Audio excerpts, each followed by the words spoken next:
My friend, you are so important, critical. The fact that you got out of bed this morning, put your feet on the ground, and got up and showed up to love, serve your family. The fact that you're listening to this podcast, investing in yourself. Our world is in desperate need of men just like you who want to step into their fatherhood role, one day their grandfather role, this idea of not just being a father, but the essence of a father, loving and serving those around you, dying to yourself daily. You are needed, you matter, and thank you.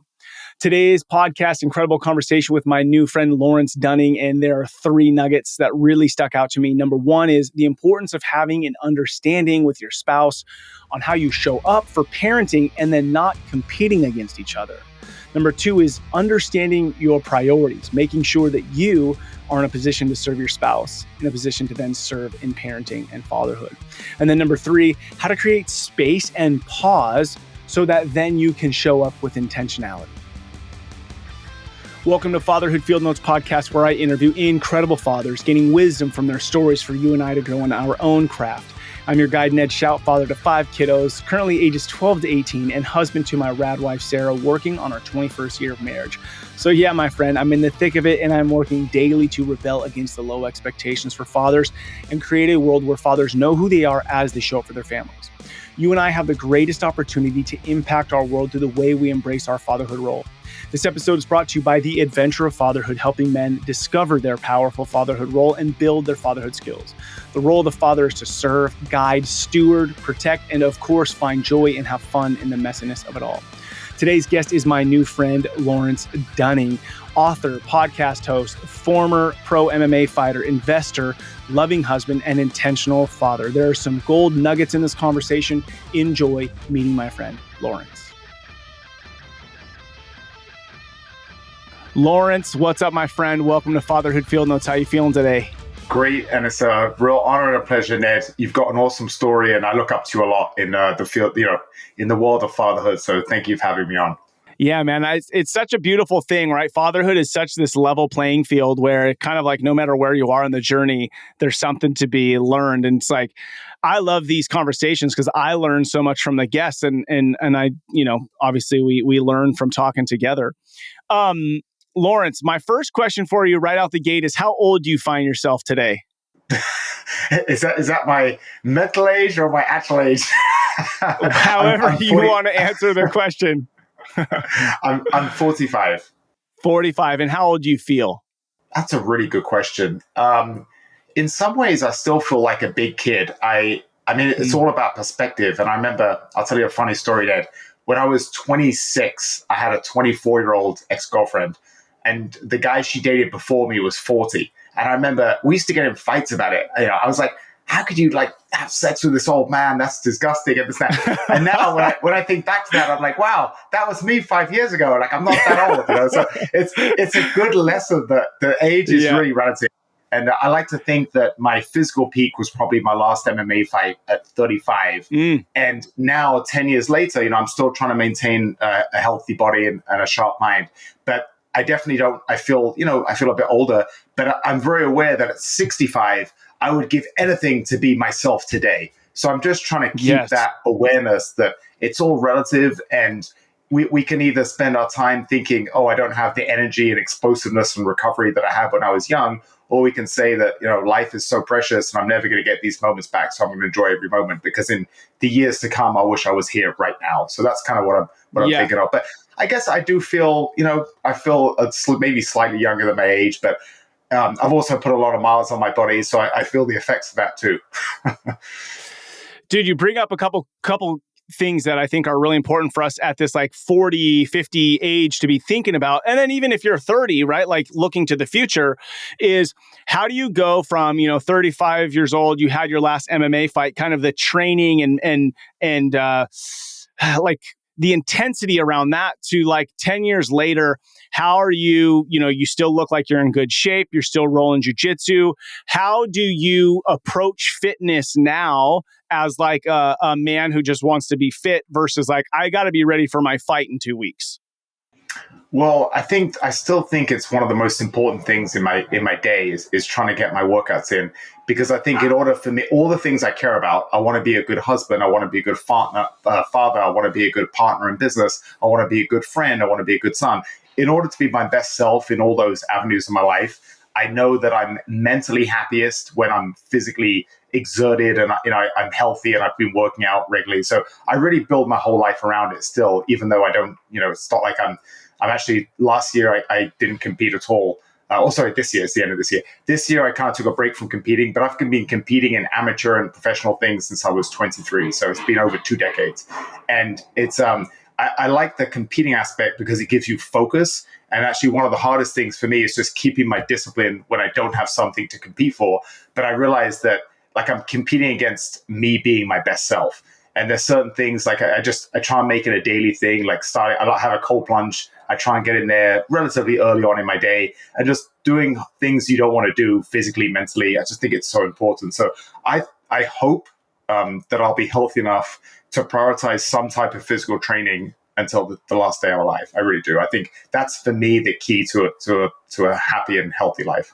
Yeah, it's so good. So it's like you've really tied your reason why to get into the gym or the cold plunge or train or whatever to like it's connected directly to the dad I am, the husband, the friend, the business partner.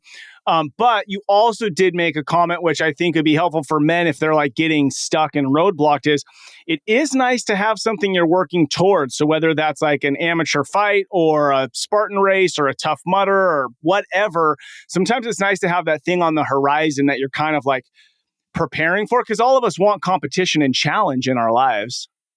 Exactly. And we can either be getting it against it. Say, for instance, I actually signed up for a marathon early February. I wanted a goal. I felt a bit aimless. And I really enjoyed the last 2 weeks.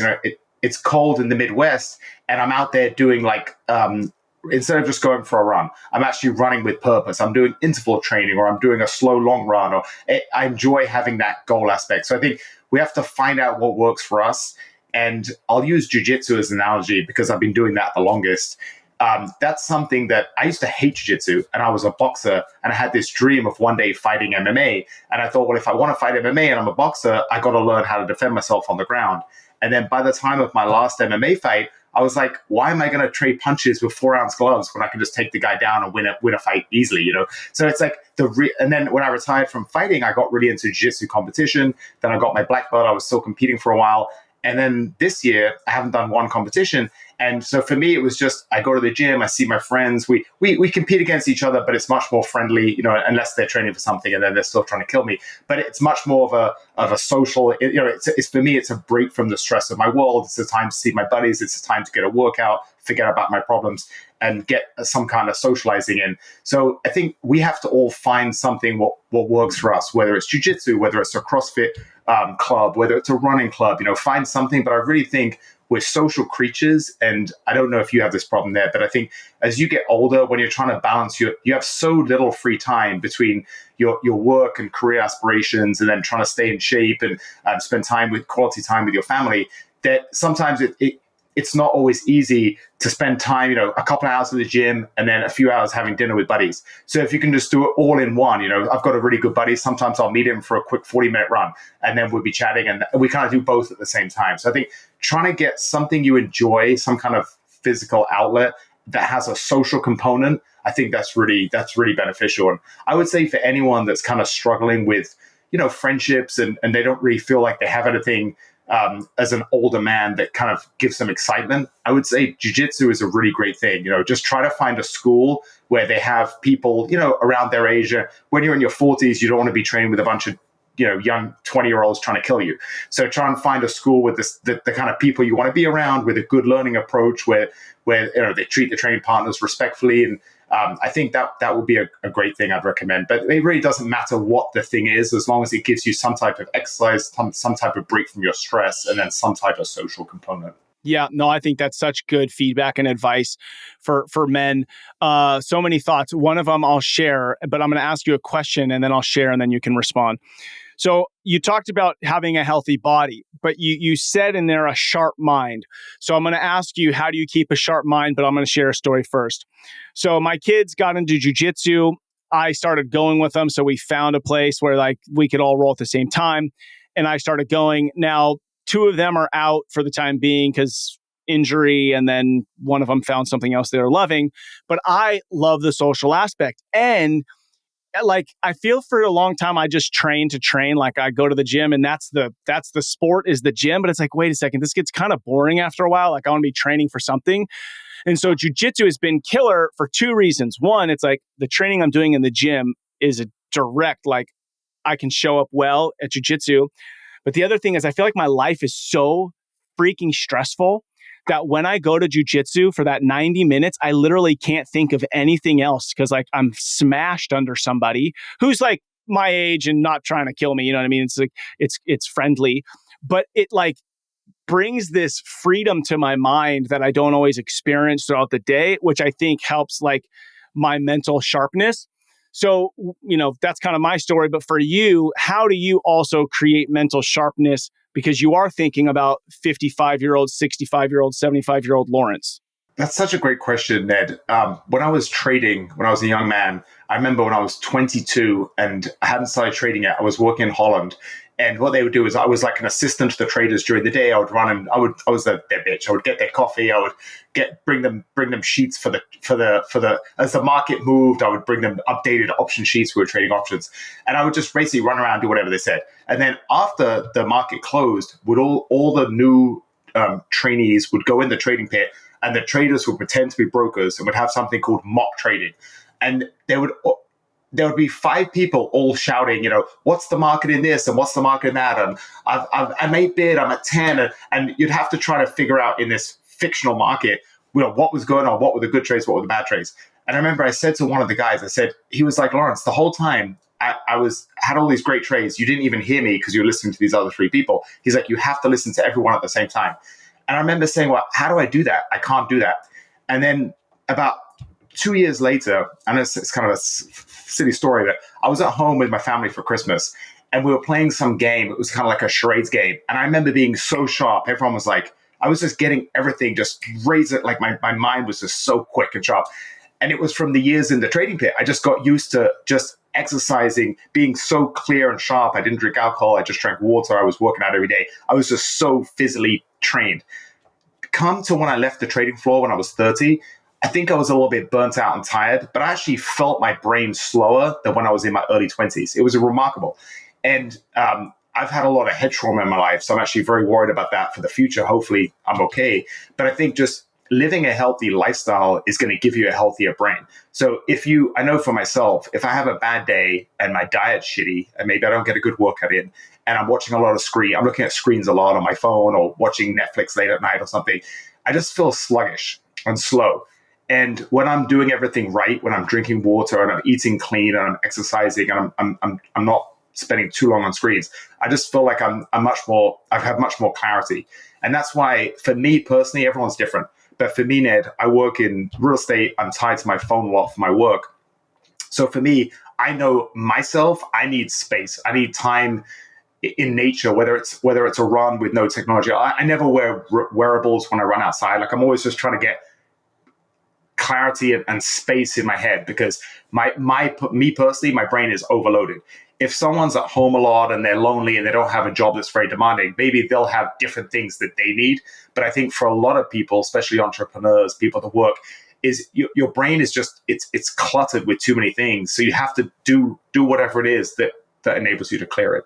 Man, it's so important. And it's so tough though. So like I'm trying to learn this and cultivate the habit right now. So maybe 2 years ago, I had a guy on my podcast. He was 75 years old. And it's like, if you're going to talk to a 75-year-old guy who's like been super freaking successful, better listen to what the frick he's going to say to you, right? And so what he said is twice a day from 10 to 11 and 2 to 3, he disconnected from his laptop and his phone and he would just go sit. And he's like, I would just sit. And that's when I cleared my mind, that's when all the solutions I needed to all the problems I was working on came to me. So he just cultivated this space. So I've been doing that the past maybe 6 months. Took me a minute to figure it out. 6 months where I'll go sit for an hour on a Monday or Tuesday. And I kind of call it like my time with God. I sit and I'm like kind of wrestling with just everything without an intention of needing an answer. But my clarity when I disconnect, it like jumps me weeks and months ahead versus like, I just got to work 3 more hours on my laptop tonight. So I think as men, this idea of like going up to the mountain or, disconnecting from the work is so important for you to like recenter what matters most. And you're saying the same thing. And a lot of people have asked me, do you meditate? And I always smugly say, no, but I run. And I think so meditation is great for some people. Jiu-jitsu for me is moving meditation. Running is moving meditation. I love going in the sauna. I just got a sauna last year, and I'll sit there for 30 minutes and I'll stretch out in the sauna, and that's me time. That's just, I clear my head. And then when I'm there, all, like you said, all these things are pop. As soon as you give your mind some space and you slow down, all these things pop up. Oh, I forgot to do this and I forgot to that. And like your mind starts working, but it can't even have those memories when you're overcrowding it with stimulus. So I think definitely one of the biggest challenges for anyone today is we're overstimulated, and we need to find space and time for things that enrich us and give us a break from that constant incoming stimuli. Yeah, so good. I know it's funny because like even now I think like most dudes when they're going to go like take a dump, they go take their phone with them. So now there's not even that space to sit there and think for 3 to 5 minutes. You just immediately, like anytime you have 3 to 5 minutes space, you just pull out your phone and you start scrolling. So you're literally never spending time by yourself wrestling through like what matters. Okay, Lawrence, how many years you been married? We've been together 8, and we just had our 5th wedding anniversary, so just over 5. Beautiful. And then how many kiddos? Oh, you know what? I'm so sorry. 6-year wedding anniversary. I'm going to get in trouble for that one. just one. I have a 4-year-old son, and we're trying for number 2. Ah, so good. So good. Okay, so 4-year-old son. Now you're 45. You had your son at 41.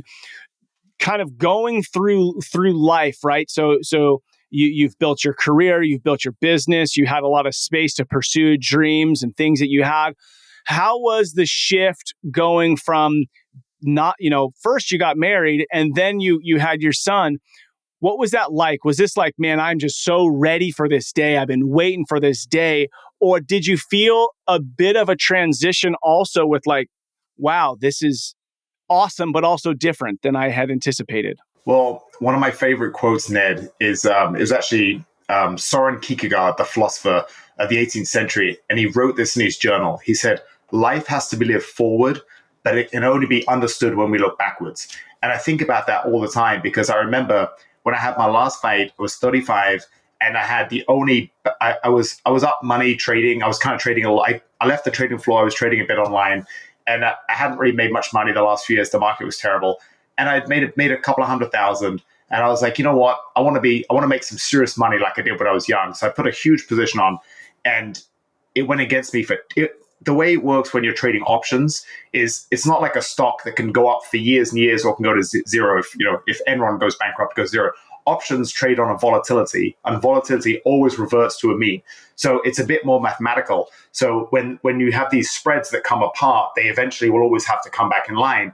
The challenge is, as they say in trading, the market can stay irrational longer than the trader can stay solvent, meaning that it will come back eventually, but if you can't hold a losing position with your margin calls, then it's not going to matter. So I held this position. It kept going against me. I kept adding to it. And I was like, man, I'm going to have, $1 million year. This is going to be great. And then after 2 weeks, I realized like I'm running out of margin. And I'm like, I don't think I want to take this risk anymore.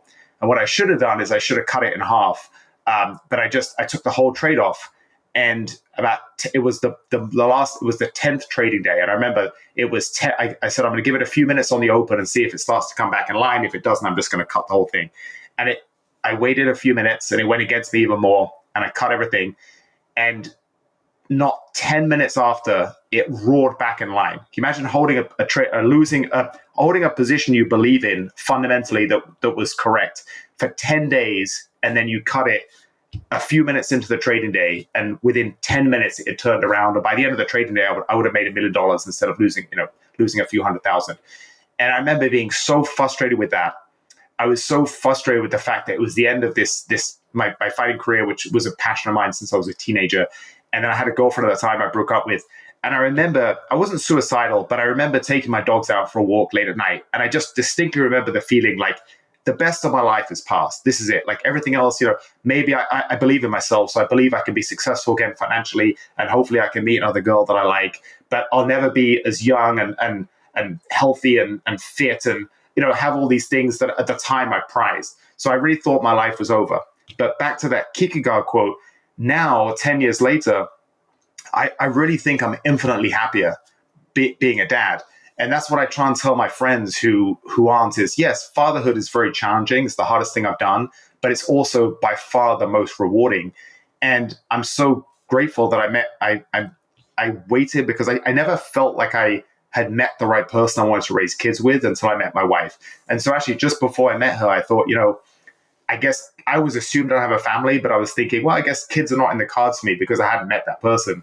And then when I met her, it was just the right fit. So it's dating today is so difficult. I've got single friends who I think have a lot of qualities and they want to have families and they're just really struggling. And I feel like this, maybe I'm seeing it because I'm a man, I'm seeing it from the male side, but I feel like they're these women that they offer a couple of things and they just want everything. They expect a guy who's got it all, he's good looking, successful, kind, generous, driven, motivated, thoughtful, everything. Meanwhile, they're not really focusing on what they can offer. So I think I was incredibly lucky to meet her because we're both immigrants. We have a very similar mindset in the way we see the world. And being a father has just been so wonderful. Like I'm hoping we're a bit older, so we're hoping for one or two more naturally. And then I'd love to adopt a few kids too. I love being a father, and I just love I love the idea, Ned, that I'd love to hear your opinion on this too.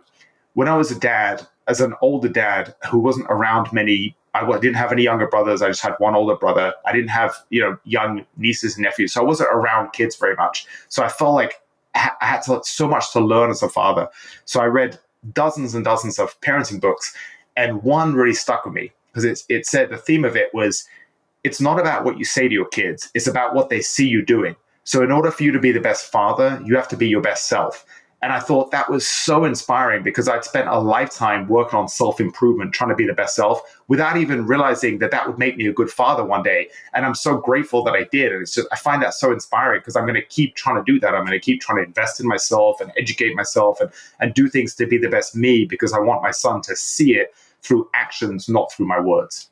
Yeah. So, I mean, from my perspective and what you just said, I think that your position is beautiful and perfect, right? Because although we all are motivated to become better versions of ourselves for selfish reasons at times, now is winning a fight a selfish reason? No, but it's definitely about you, right? It's about you.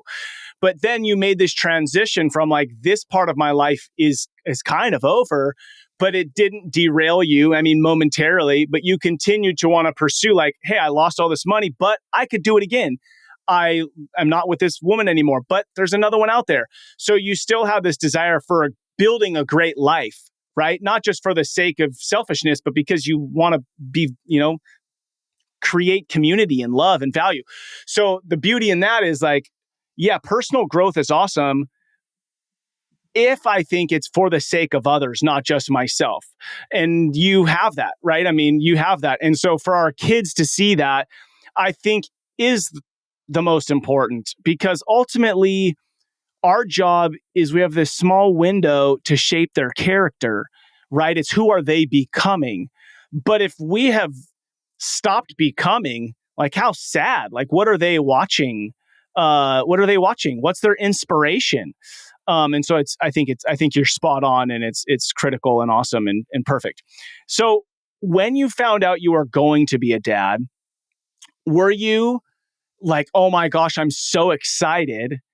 And or also, was it like, holy shit, I wasn't around a bunch of kids. I don't know what I'm going to do. How am I going to do this? I mean, obviously you read, dozens of books, which is incredible. But how are you feeling? Like, where were you at? Oh, it was that crazy time in the world when COVID shut us down. And it was, 2020, beginning of 2020, I had all these big goals and dreams and business was going incredible in real estate. And I was like, this is going to be my best year ever. And I was running a marathon on my birthday. I had all these jiu-jitsu competitions I was going to do. I had all this exciting travel. The world shut it down. My business collapsed. I lost a whole bunch of money on real estate development. It was a really painful time. And then she got pregnant, during the lockdowns. And I remember being very sad because all I thought about is that lovely quote, "We don't know what we don't know." So I didn't know the happiness that I would get from being a parent. I only knew the negative, which was more responsibility. I'm not going to have much sleep. I'm going to be tired. I'm going to be struggling trying to balance everything and to pay the bills. Now I've just lost all this money because my development partner screwed me over during COVID and all these different things. And so it was a very challenging time. And then when when we went in, so she was a month early, and my wife is very perceptive. So she's like, I'm just convinced he's going to come late. So her waters broke, but it was like incredibly minor. So she barely even knew. So she was like, I don't know what to do. Should we go to the hospital? And I was like, she made me watch all these parenting, these like pregnancy videos, and all of them said, don't go to the hospital because you're gonna be waiting there for a day or two. Like, wait. So I'm like, baby, let's just wait. So we're watching episodes of The Office, but I'm trying to just relax with her. And then finally she's like, I think I better go in. So we go to the hospital and they say, well, what were you doing? You should have come a while ago. You're gonna give birth soon. And then they said, we're going to do a COVID test. So she tested positive for COVID, and they just kicked me out of the hospital. So it was crazy. I just remember being so angry because it was just so that at that time, no one knew what was going on. The doctors didn't know that the policies changed every day. There was so much confusion, and they just very violently, just literally stiff armed me out of the door and shut the door. My wife was crying. So I went to the car to get her some things. I was allowed just to give her the things and leave. And I just remember she was crying, and I felt like such a bad husband because I couldn't be there through this, like the most scary emotional time, her first giving birth, and she doesn't know what's going on. And it ended up being okay because she's so nice. They put her in this isolation ward, and then she's talking to the doctors, and then they're like, oh, she was so nice, and they didn't really know the policies, so she ended up being okay. But I couldn't see her for 2 days. And I remember I had to wait 48 hours. Then I had to get a negative test. Then I had to show them the negative test before I could get them. And so she gave birth the next day. I wasn't even there for it, which I'm still upset about. And then just before I got her, I remember going for a really long run. And I was just like running, thinking my life's over. All the cool things, I used to live this cool life and do these cool things when I had no responsibility and money. And I'm like, man, it's all going to be over. And I had because all these people would say these negative things to me, Ned. Like my friends with kids would see me I would do a tactical shooting course weekend somewhere. And they were like, oh, that's cool, Lawrence. But you'll see, that'll be over when you have kids. And they were just these little negative comments. So in my subconscious, I really thought that all the things that I enjoyed doing would stop when I had kids. And then I went for this long run, and I was just with my thoughts, and I was thinking, but why? Like, why does their opinion of how my life's going to be as a parent impact my goals and my dreams and the way I'm going to live my life? And then I decided on that run, I said, one of my goals in my life is going to be to show other people that life doesn't stop as a parent, and you can do everything. You can have it all. It's not going to be easy, and it's going to be different, but I'm going to still try to live an inspiring life and do cool things.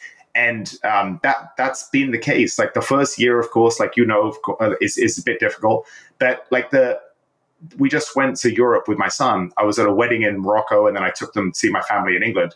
And we just had the best time. He is literally my little buddy and my best friend, and he's 4 years old. And I know it's only going to get more fun with more kids and as he gets older. But it's like life changes, yes. But does it stop? Do you have to get a dad bod and not have goals? Like, no, of course not. I feel more inspired now because I want to show him through my actions than I did before I was a parent. So I think I wish someone had told me that, Ned. I wish I had heard someone talking about this before as a parent, because I carried around this subconscious feeling that fun and life stops when you become a parent. And it's just not true. It changes, but I'm infinitely happier now than I was, 10 years ago. Yeah, dude, so well said. I think that's just been my philosophy too. Like, yes, there's way more responsibility, and it's different to like why for going and closing the deal or building the business or whatever. And your identity, it's hard, but like untying my identity from my wins at work, like my primary wins, I want to be with my family. But like, I love that you took your 4-year-old on this trip, right? You're creating this standard of like, it's not we go do fun stuff and we leave him back. Now, obviously, yes, there are times for that, of course, but you're cultivating a kid who can travel and do the things you love. Like this week, 5 a.m. Multiple times I went to the gym with one daughter on Monday, another daughter on Tuesday, another daughter this morning. Um, I do all the fun stuff I want to do. I pretty much do it with my kids. Now they're teenagers and they kind of have their own friends now, so I get ditched a little bit, which I'm clearly okay with. But this idea that I can't do cool shit with my kids is like, I mean, dude, I do so much fun stuff with my kids. And I think that you're going to cultivate that with your kid. Like, imagine your 15-year-old going to a tactical shooting weekend with you. And really, who else would you want to do that with, right? Like, that's the person you want to do that with. I love that. Thanks for being open and honest about it, though, because I do think that there's this perception that, like, I'm going to be a dad and like it's all just supposed to be either perfect and incredible or like, yeah, my life is over. And it's like, no, it's not. And there are a lot of passive dudes out there. And that's something you and I are fighting against, is that passivity. Okay, let's see here. In your opinion, what is the role of the father? So my wife and we both have, I think there's a problem in a lot of modern Western society where they try to say there's no differences between men and women. And they entice these women to like, no, go for your career and do all that stuff. And back to what I said about I'm trying to have it all. We had that same conversation, my wife and I, where I said, I've been an entrepreneur since I was 24. And the life of an entrepreneur is you can have great times and you can have not so great times. And she was with me. She wasn't with me in my first run up where I was doing really well. And then she was with me since we've been together in the 8 years. You know, I had a few really good years and I've had a few tough years where people screwed me over and lawsuits and horrible things that I wouldn't wish on anyone. And so during that process, we had the conversation where she said, well, you're able to monetize your time better than me. I don't enjoy my career. And I said, well, what do you want to do? Because I don't want to be the type of husband and father where I say, I'll be the head of the household and you can just stay at home with the kids unless it's something you want to do. We have to figure something out. Also, I want to be involved with the kids. So she had always wanted to be a therapist. So she quit her job she didn't like. She went back to school. She's now a therapist. And it's perfect because she can work as much or as little as she wants. So she's chosen while my son is 4, she's chosen to work a bit less so she can spend more time with him. But she has the option. The work is always there. Therapy will be in demand forever. Just there's so many mental health problems right now that she's always got more work than she can handle. So I think that's been a really good balance. But I think in terms of we have the approach as a family, as a husband and wife, to divide and conquer. And I see some couples almost compete against each other. And whereas we're our own biggest fans and we support each other and we try to figure out what's the best way with our inclinations, with our talents, and how can we shape the roles together so we divide and conquer the best. And so it doesn't mean that I'm out working all the time and she cleans the house, but do I work a little bit more than her? Yes. Does she do a bit more around the house than me? Yes. But that, we've got good roles there. But I think being a father for me, it starts, the reason I mentioned the marriage is because I think too many people think they put their kids first and their marriage second, and that's doing them a big disservice. Almost like for me, if I want to be the best father, I have to be the best me, which means I have to focus on making sure I get the things I need, which is exercise. And then I have to be the best husband to make sure that my wife and I are in a good place. And then together we'll be the best parent. And that's something I've noticed that we always said when we became parents. We always said we're going to put our marriage first. And there's been a few times where we didn't do that for a short period and it wasn't going well. And then we recognized it and we corrected it and we put ourselves first. So that's been really important.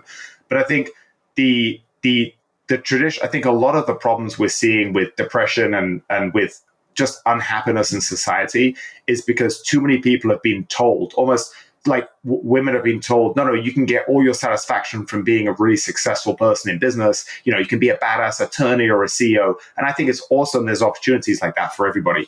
But there's the nurture aspect where a lot of women really, that the love and pleasure they get from having kids is incredible.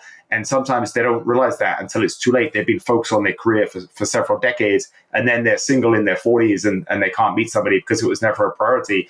And then it might be too late, So I think it's really important to not let, society has gone so crazy the last few years that we can't let it shape the way we want to live our lives. And I don't know how you ended up in Hawaii. I don't know if you were born there, but I think it's incredible that you've made a life for yourself living in, one of the most beautiful places in the world. Yeah. So I'll just comment on that and then respond to you. Yeah. I mean, my business is in California. My kid needed some to live in a different environment for his health. And so we just packed up and moved to Hawaii. And so I just live here and run my businesses in California. And it's working really well. So I want everybody to pause for a second. Okay. Lawrence brought up a couple things that I feel like we would be idiots to not pause on. Like, if you're listening to this, you're listening to it because you're trying to grow as a dad. So if you're trying to grow as a dad, I think you need to pause and write down a couple things or make a note to sit with this for some time after. One is truly write down, what is the priority? Like, where do you fall in taking care of you, taking care of your wife, taking care of being a father? And then with the way Lawrence approached it, like the father and mother as parents, right? Because there is this thing that we don't really lean on enough is like, yes, I have my relationship with the kids. They have a relationship with me as their dad. But then there is like, Sarah and I are parents and you and your wife are parents. Like, how is that dynamic? So I think, guys, write down and be honest. Are you out of order on that stuff? And I'll tell you, I think that in the last year, I have been a little out of order on the husband and father stuff, and then the parent. And then the other thing I wrote down is like, what's in focus for you right now? Like, what's truly in focus? Are you truly all in on your wife, your kids, your business, a project? So I think I'm challenged with that right now. Any thoughts to that, Lawrence, before I say the next thing I was thinking about that? Yeah, I think the idea of being in balance is it's so hard. Balance typically tends to be for a few seconds, then you fall out of balance. And I think but I love the analogy of trying to juggle all these things we just talked about: career, parenthood, marriage. It's like surfing, and sometimes you're gonna have a bad experience and get smashed by the waves, but it's okay. You get back on your board and you paddle, and then you have these beautiful times where you just ride the perfect wave. So I think it's a constant process, and you have to always be. I love this time of year. I was joking with a friend of mine. He said to me yesterday, don't you just love Christmas? And I said, no, actually, I love the summers. I love getting out of my cold plunge and going out in my underwear in my front yard, drinking my coffee, getting some sunshine and warming up naturally. I don't love getting out of my cold plunge and it's got snow on the ground and it's cold. But the one thing about this year that I do love is I love it. It's a natural time to pause and see what you've done well, you're proud of for the year, and then see what changes and goals you want to have for the next year. So I just think constantly spending time reevaluating. And one thing I noticed with my goals is, if you look back at my goals 10 years ago, it was, okay, win these 3 big jiu-jitsu competitions and do a personal best on this half marathon. It was very much like physically make this much in this quarter of business, whereas now they're much more internal and less easy to define. Things like, really prioritize date nights regularly with my wife and try to be when I'm with my son, don't be there physically, but mentally be thinking about this deal that just fell through and this annoying client that I'm still annoyed with because he wasted all my time. And, trying to be there really focused and present with him, and all these things that are so much harder to quantify, but they're so important. So I love what you said about that. Listen, we're all human. And I think one of the biggest problems is, if I'm much harder with myself, then if you as my friend called me and you said, Lawrence, I screwed up, I did this, I did that, I'd say, Ned, brother, you're a human. Like, do you know how much you're juggling? Like, you have so much on your plate. I would give you so much more grace than if it was me talking to myself, where I have so much less sympathy for myself. So I would just say that process of evaluating where you want to make changes, give yourself grace and remember we're human and we're only doing our best, and there's no manual for life. We have to create the manual we want to live. But spending time doing that I think it's a constant process that I want to be doing for the rest of my life, because seasons change and you're going to have different periods of your life, and you're going to have different priorities through every period. So I think I really like what you said about that. Like, not feeling bad when you fall out of balance, but just trying to keep working on making changes to get in better balance for the life you want to live. Man, I'll tell you, I think life would be so much easier if I would just laugh at myself a little bit more. Like, just be a little bit more gracious to myself, like you've said. Because then that's going to, like we said, our kids are watching us, and that's going to pass to them, because we don't want them to be hard on themselves. Like, obviously, high standards, live for excellence, et cetera, et cetera, et cetera. But also acknowledge the human component. Now, something else you said, Lawrence, that I think is so critical for fathers to start talking to their kids about, and because I'm wrestling with this right now. You and your wife had this conversation. You were obviously a bit more mature. You had lived some life. You're ready to start this life. So, you're in your late 30s talking about what is our life going to look like? How are we going to parent together? So very wise there. I think as fathers, we should start talking to our kids, middle school, high school, about, hey, when you're going to start to pursue a mate, a partner, a spouse, a husband, a wife, what are the things you're going to be thinking about, looking for, prepping, planning? What are your roles going to be? I think that it's really important. One, obviously, we got to show it to them, but then to talk to them. And so here's where my wrestle is at the moment. It's like I have 4 daughters and a son, and my daughters are badass, right? But there's been this shift recently where I realize there has this pressure from dad and from the world of like, what are you going to do? You're going to be successful. And we still tie success to money. And so I think my girls have all been like, I want to be a doctor. I want to be, run a company. And it's like, on one hand, I'm like, cool. But then I'll give you an example. Talking to my 15-year-old, she's like the most intense, like me. And then we're talking about it. We're like, hang on a second, though. But you have a priority. You want 7 kids and you want to be a mom. So what if you're 32 years old and you have your 5 kids and you have a baby and you have to leave at 2 a.m. to go deliver a baby? And it's like, oh, shoot. So we start to have these conversations because, yes, like you said, we can have it all, but we can have it all with sacrifices. Something will be sacrificed depending. And especially for the woman. I mean, right? Like it's, and I don't want to put it in this like patriarchal, the woman cleans and has babies and the dude doesn't. Like, I'm down to do the dishes and I'm down to cook and I'm down to do those things. But there is this nurturing component. Like my 15-year-old son isn't like have a list of names that he potentially wants for his kids one day, but my daughters do, right? Like there's just a freaking difference. And so here's the question, how do we start to talk about and celebrate motherhood and being this matriarch of a family without it being tied to some career you also had? So I don't know, man. That's definitely something to be wrestling with as men these days. That's such a good point. I was at this wedding in Morocco, and it was pretty funny. It was a 3-day wedding, and it was my wife's best friend getting married, and the groom was incredibly from California, incredibly wealthy family. So it was a celebrity wedding pretty much. I think he spent about $1 million in 3 days. It was ridiculous. He flew out all these celebrities from England, from India, he's Indian, and then from California. It was just all these people, videographers. I felt like I was famous. It was hilarious. The Prince of Monaco was there on the dance floor. It was pretty funny. And so for the first 2 days, I was hanging out with all my wife's friends because they're the only people I knew. There's like her 6 close girlfriends were there. And it was nice. But by the 3rd day, I'm like, okay, that's a bit too much female energy, drunk female energy. And I got friendly with some of the groom's friends, and they were great guys. And I had a really fun night the last night.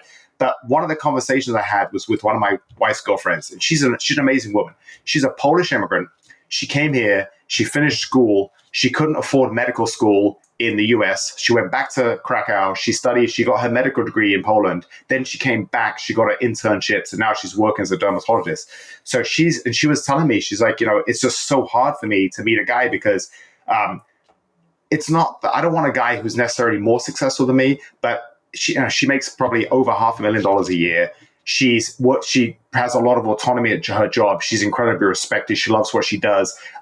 She's taller too, so a lot of taller women don't like shorter guys. So she has all these things. She's trying to find a guy on her level in terms of human development.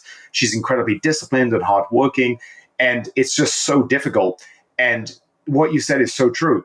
She was so focused on her career for so many years, and then she got to that pinnacle, that success. And now she said, I do want to have a family. I realized that for the longest time, she wasn't even thinking about that because she was so focused on her career. So I think you're right. Women have so much of a harder road than us because in this society, like you said, your women are bad, your girls are badasses. They have these incredible goals and dreams, but they don't know how they'll feel in 15 years because it'll be very different. That aspect of wanting a family and the nurturing, that side of you where you really want to become a mom, a lot of time women don't have that until later.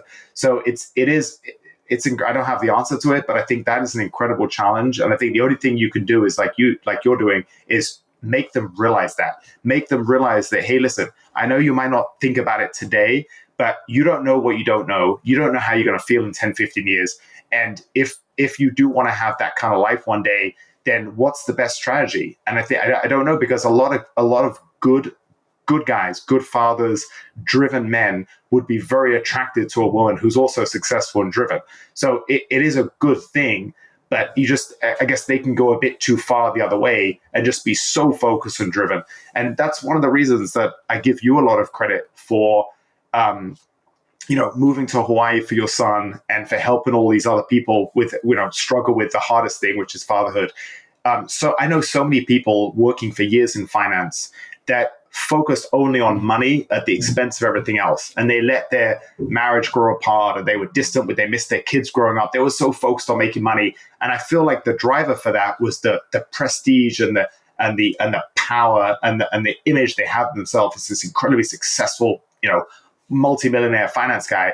And they only realize when it's too late. Their kids are already grown up, they're alienated from their wife, and they only realize too late that, like, what does fame and status and prestige mean in the big picture? It means nothing. It's nice to have, and that's kind of what I realized with winning a jiu-jitsu. When I was a brown belt, I won the no-gi world championships. I went to England. I won over a weekend, gi and no gi. I didn't get a point scored against me in England. That was a real proud moment. I did all these cool things. But what does it mean? Oh, thank you, brother. But really, what does it mean? It was a good achievement for myself. But in the big picture, like that, if I had a cancer diagnosis and I only had a year to live, I wouldn't care about any of that stuff. I would care about maximizing every moment with people I care about. So I think as a father, we have to slowly introduce these concepts with our kids. And they're very difficult to grasp with, because our kids' minds, they're not fully formed yet, and they don't really know how they're going to think when they're older. But there's one thing I think, as my father really showed me through his actions. He didn't talk about it very much, but he really lived an uncommon life based on what society expects. He'd always tell me things like, he was an airline pilot, and he said, I work the minimum hours I'm allowed to work to keep my license, and I want to spend all the rest of my time at home. I could work extra, make overtime, make all this money, and I could pay people to do the yard, and I could pay people to look after you, and I could pay for this and that. He's like, but I want to be with you. And so a lot of my childhood memories were, he was either away for a few days working, or when he was home, he was with us morning to night. Take us to school, pick us up from school, take us to activities. In the summer, on the weekends, I'd be hanging out in the garden with him. I'd mow the lawn for him. I'd be just doing things with him. He was so present. And I think, so he showed me that from a young age that I think it's good for young men to want to make money, but not for the sake of making money to get prestige and buy things they don't need, but to give them freedom to do incredible things like live in Hawaii. Or me, I moved from Chicago to a place on 8 acres in Northwest Indiana where, I have deer in my backyard and my dogs can run around. And I couldn't do that if I had no money. So I think money's important, but it's not to do things. It's not to buy all the crap we don't need. And, when I was a kid, when I was trading and I make all that money, I had all these fancy watches. I haven't worn, I think I maybe worn one of my nicer watches 3 times the last decade. I just don't care about that stuff. So, but I had to make a lot of money to realize that the possessions wouldn't give me happiness. And a lot of people they think, if I can just make this much money, I'll be happy. And they'll spend their whole life working for it.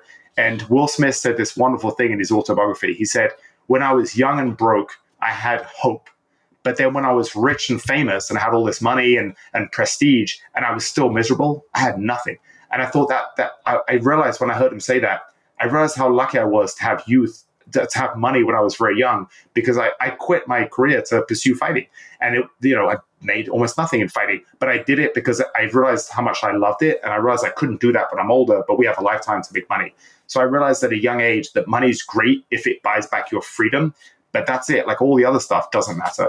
So I think we have to somehow teach that to our kids. Yeah, it's tough. It's tough because it's like you do have to go show up and produce, right? But then my friend's been talking to me a lot about having a goalpost. My business is doing well and finances are good, but do I have a goalpost so that I pause? And even right now I'm challenged. It's December 19th and I kind of have 4 or 5 days I'm taking off the next couple weeks, but it's why am I not just pausing for 2 weeks. It's like, I'm already doing planning for 2025. Why? And so I'm really challenged right now to just take a bit of a Sabbath and just pause for a couple weeks. Like, all my shit and plans will be here in 2 weeks, whatever. Is he saying have a goalpost? Because if you don't, it'll just keep moving, shifting as you get more successful. Is that what he means? Yeah, exactly. So he's like, what do you want your business to be worth? And I'm like, okay, this. Well, why? Okay, so then just set a goalpost. Now, when you get there, you could move it again, but know why you're moving it again, right? Is it because I want 10 more watches? You know what I mean? Not that that's it, but why are you going to move it versus it just, how it is. Like, when you make $6,000 a month, all of us, you figure out how to live off $6,000 a month. You make $26,000 a month. All of a sudden you're living off 26,000, right? And if you're making 50, you're probably still spending it all, figuring it out on 50. So, which actually, as your kid gets older, there's a great game called Cash Flow by the Rich Dad, Poor Dad group. And so I play that game with my kids every once in a while. It teaches them about money, But what's cool is you start off as like an attorney or a janitor, as an example. But the thing is the attorney has so much overhead. So it was actually harder for the attorney to get out of the rat race than the janitor. So it teaches the kids like, just because you make another $500 a month doesn't mean you should go from a Toyota to a Lexus necessarily. But that's what we do. We always like, oh, well, I got more, so I'm going to step it up. Okay, Lawrence, you brought up your dad. I want to ask a question. One word you use that I just think is such a freaking great character quality trait you said is he lived an uncommon life. Like, what a beautiful statement to say about your dad, and something that us men should strive for, like to be said about us. In thinking about your dad, what's something that you loved and honored about your dad? And maybe you already said it, but then if you're open to it, what's something you wish he would have done differently? That's so easy to answer.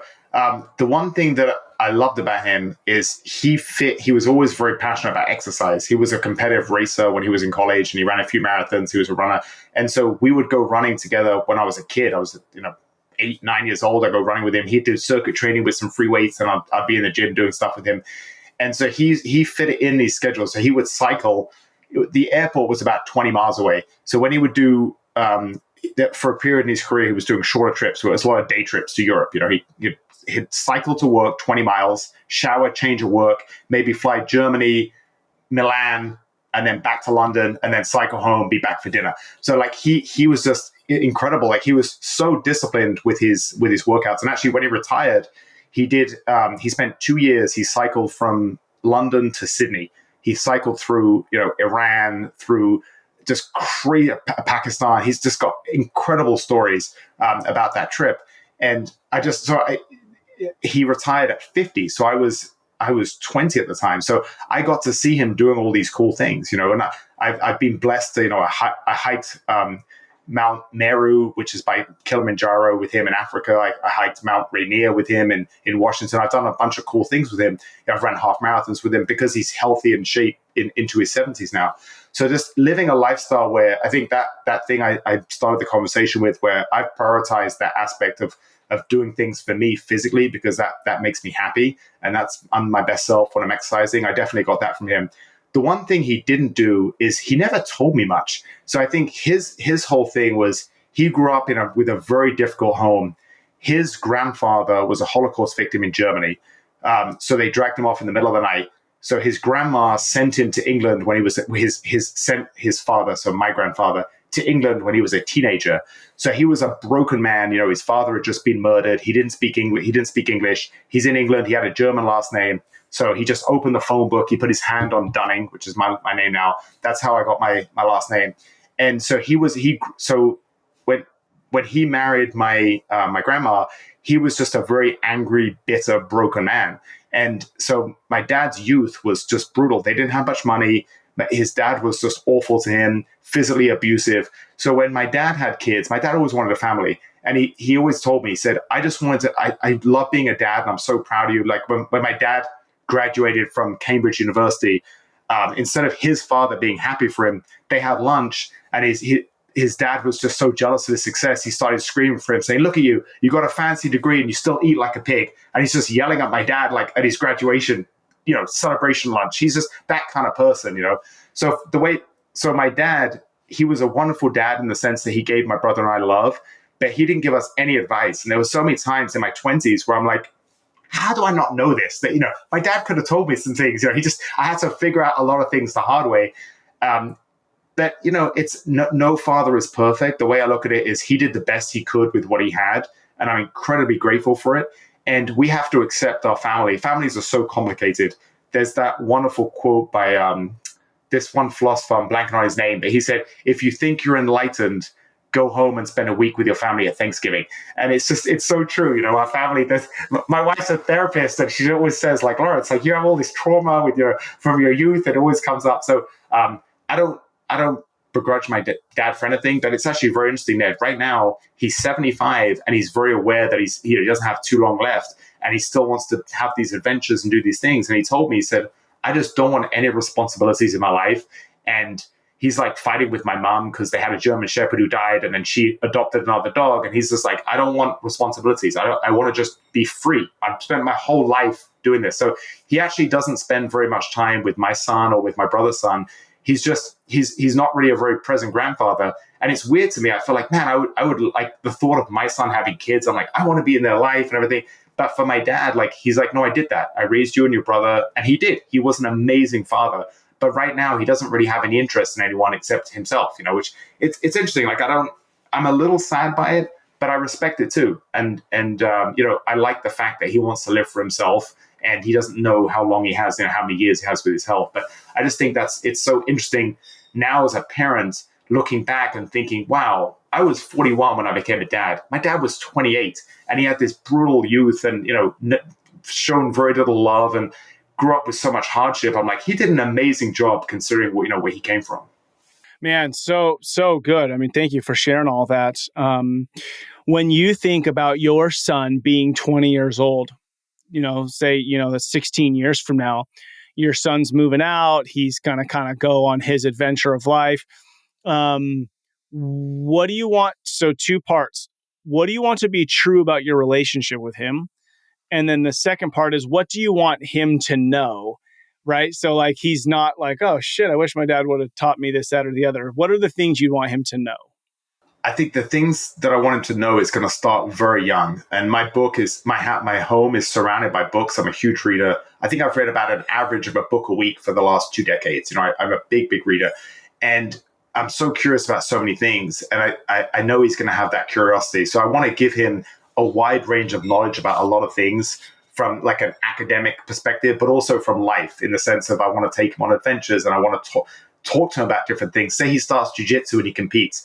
I'm going to be talking to him a lot about overcoming your natural fear. It's okay to feel fear. And that's what makes you brave, is overcoming it.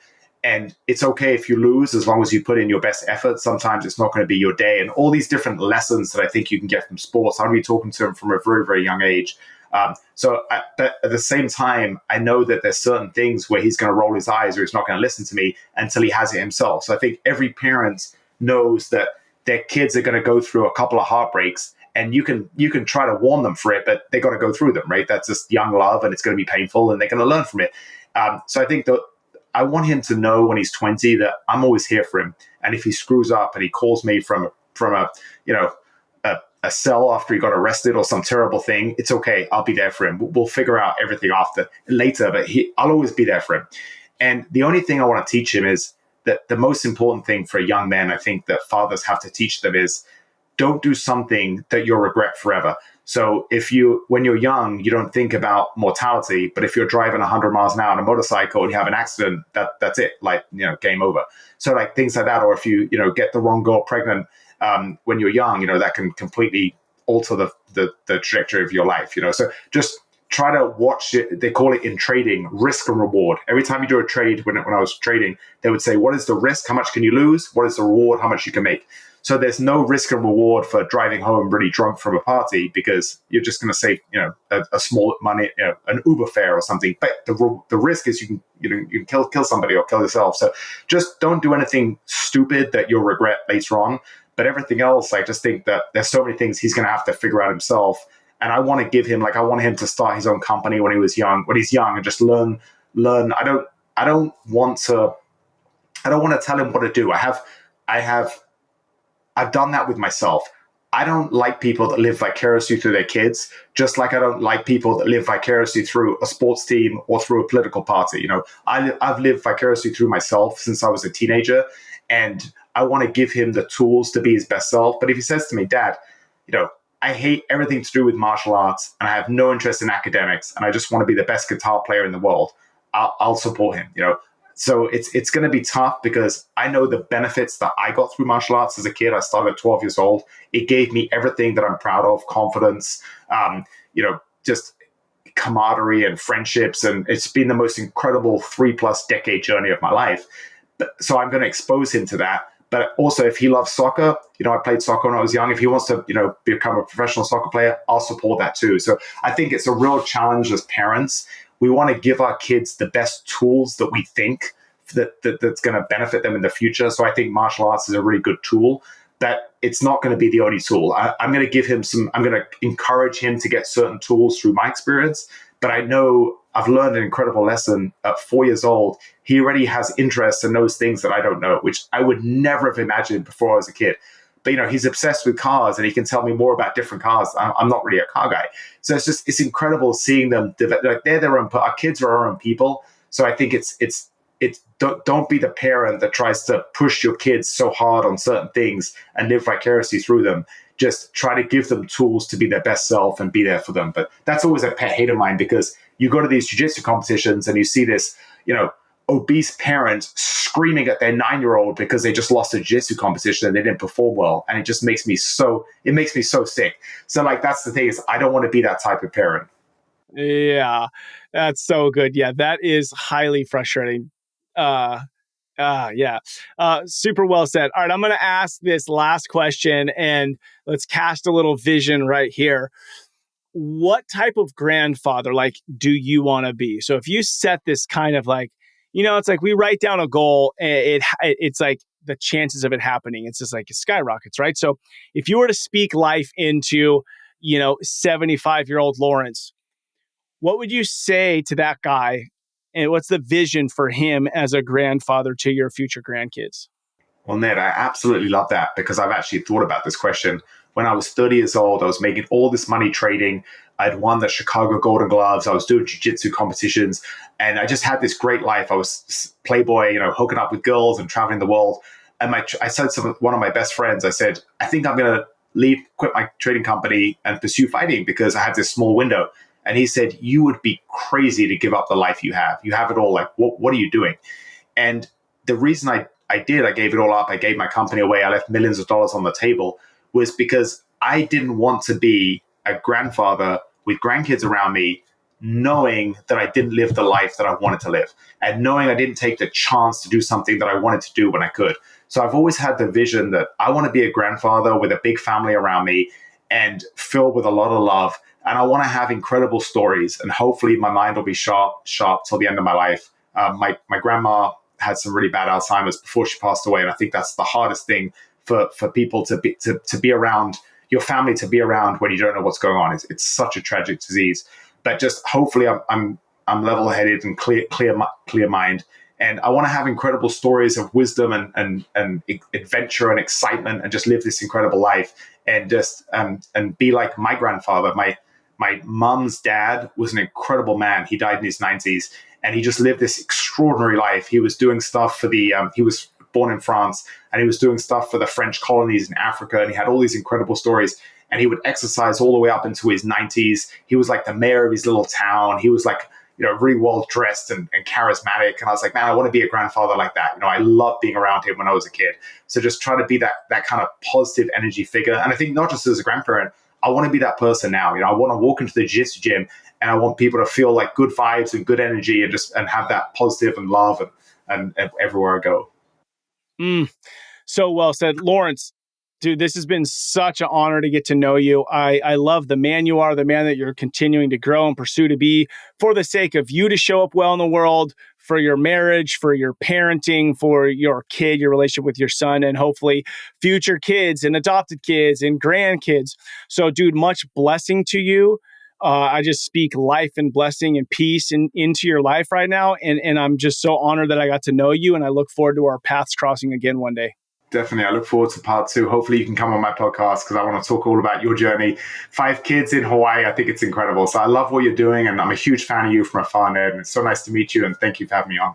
What an incredible conversation. I just so enjoyed just jumping right into life, hearing his story, and then really I was personally challenged in a couple things. One is, this continued conversation around how to raise daughters and how to think about the future and the relationship of husband and wife and mother and father, and how do you teach that and talk about that in our culture with our kids, and what does it look like? I'm torn on both sides of it. So that really important to me.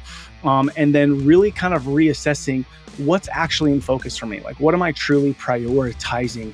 Am I setting myself up to then serve my wife well, to then serve my family well? I just want to say thank you to all you dads out there listening. If this is helpful, please write a review or share the podcast. Or if you know a great guest, shoot them my way. Ned@rebellandcreate.com. Would love to have them. But write that review and share the podcast. Thank you so much for doing that. Thank you for listening. Thank you for stepping into fatherhood. What you do matters. Don't be like everybody else. Be yourself. That is who your kids, spouse, and community needs. This is your guide, Ned Shout. Together, let's rebel against the view that fatherhood has little impact and create lives engaged in mastering the craft of fatherhood. I look forward to hanging out with you.